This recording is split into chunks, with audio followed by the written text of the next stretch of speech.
Esther, chapter 9, New International Version. On the 13th day of the 12th month, the month of Adar, the edict commanded by the king was to be carried out.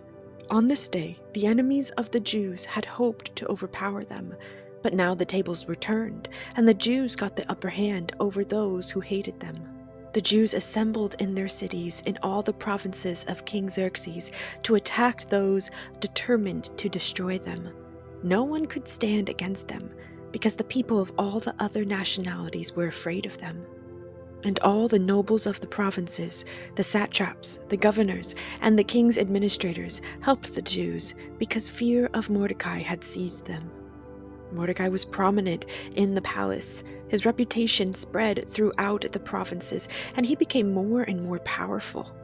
The Jews struck down all their enemies with the sword, killing and destroying them, and they did what they pleased to those who hated them. In the citadel of Susa, the Jews killed and destroyed 500 men. They also killed Parshandatha, Dalphon, Aspatha, Portha, Adalia, Aridatha, Parmastha, Arisai, Aridai, and Vaizatha, the 10 sons of Haman, son of Hammedatha, the enemy of the Jews. But they did not lay their hands on the plunder. The number of those killed in the citadel of Susa was reported to the king that same day. The king said to Queen Esther, "The Jews have killed and destroyed 500 men and the 10 sons of Haman in the citadel of Susa. What have they done in the rest of the king's provinces? Now what is your petition? It will be given you. What is your request? It will also be granted." "If it pleases the king," Esther answered, "give the Jews in Susa permission to carry out this day's edict tomorrow also, and let Haman's 10 sons be impaled on poles." So the king commanded that this be done. An edict was issued in Susa, and they impaled the 10 sons of Haman. The Jews in Susa came together on the 14th day of the month of Adar, and they put to death in Susa 300 men, but they did not lay their hands on the plunder.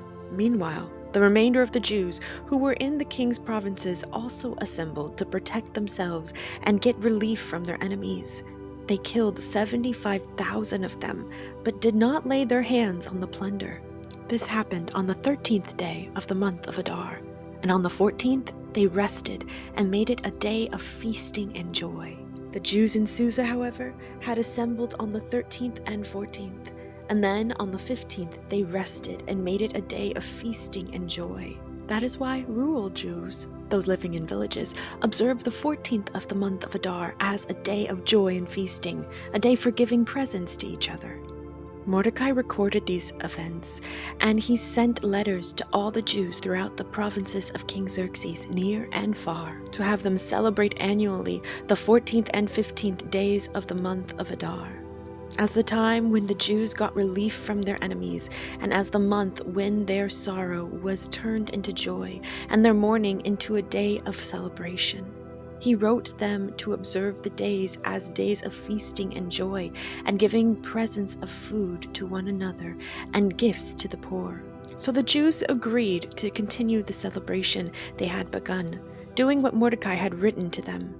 For Haman, son of Hammedatha the Agagite, the enemy of all the Jews, had plotted against the Jews to destroy them, and had cast the poor, that is, the lot, for their ruin and destruction. But when the plot came to the king's attention, he issued written orders that the evil scheme Haman had devised against the Jews should come back onto his own head, and that he and his sons should be impaled on poles. Therefore, these days were called Purim, from the word Pur, because of everything written in this letter, and because of what they had seen and what had happened to them. The Jews took it on themselves to establish the custom that they and their descendants and all who joined them should without fail observe these 2 days every year, in the way prescribed and at the time appointed. These days should be remembered and observed in every generation by every family and in every province and in every city.